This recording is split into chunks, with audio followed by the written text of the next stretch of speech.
Hi, I'm Callie Lewis. It's December 23rd, the 3rd anniversary of Geek Brief TV, and this is our story.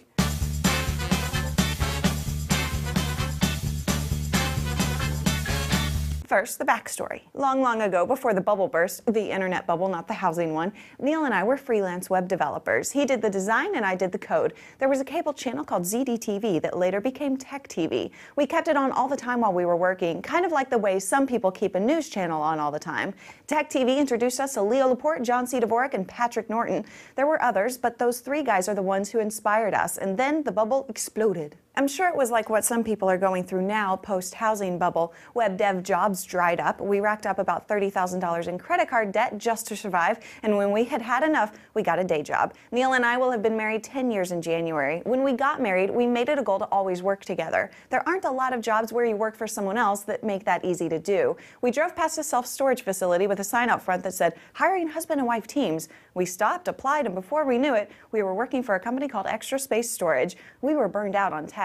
We were writing a novel. It was an easy job, and the company treated us extremely well. Before we barely noticed, we worked there for 5 years, moving around and opening new stores for them. In July 2005, Neil heard Adam Curry being interviewed on NPR. Adam was talking about podcasting. I didn't have a TV in my house growing up, so I didn't know Adam Curry from MTV. And when Neil started telling me Adam said this and Adam said that, I thought he had joined a cult. Then Neil played an episode of The Dawn and Drew Show for me, and I fell in love with the concept of podcasting. Dawn and Drew, a young couple who live in a farmhouse in rural Wisconsin, were doing a show from their house and building a worldwide audience. Adam Curry was doing a show from his house and building the business of podcasting. We wanted in, and when Dawn and Drew announced that Drew was quitting his day job so they could do the show full-time, we decided that's what we wanted to do. Around the time Dawn and Drew went full-time, Steve Jobs announced an iPod that played video. There wasn't much video content in iTunes at first, and we saw an opportunity. Our goal was to get a show in iTunes by Christmas. Everyone always says, podcast about what you love. We love each other, our dogs, martinis, movies, Jesus, and technology. From that list, tech seemed to be the thing with the highest likelihood of commercial success, and since we read gadget blogs every morning before work, we decided we would create a video version of our favorite gadget blogs. There was a problem though. Not only had I never been on camera before, Neil had never produced a video, and in fact, we didn't even own a camera. One morning on Daily Source Code, Adam Curry talked about a guy named Lucian who was producing a show called Daily Planet TV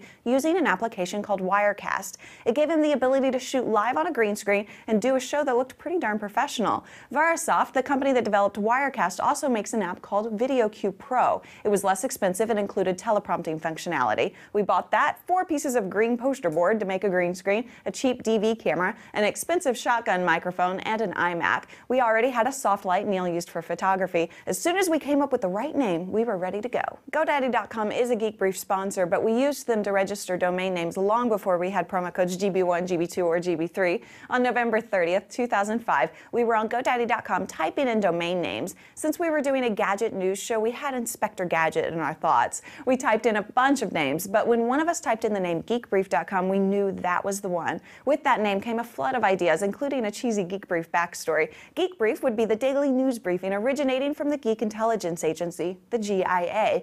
I would be the international director, and my job would be to issue the daily briefing about the latest gadgets for agents in the GIA. Until we actually shot and watched the first brief, we thought the show would appeal almost entirely to guys. The first episode was meant to be wholesomely risque, kind of like how Johnny Carson was so good at double entendre.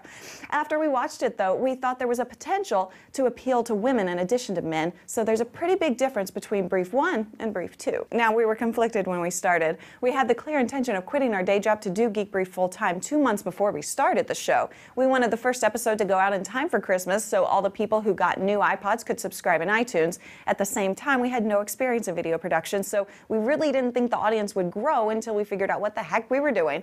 Enough people started watching right away that we were shut down by our hosting company just 3 weeks after we started.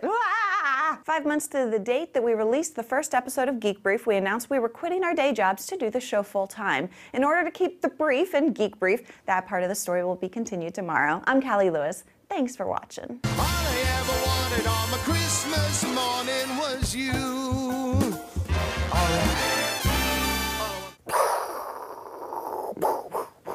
I can't believe I'm hot.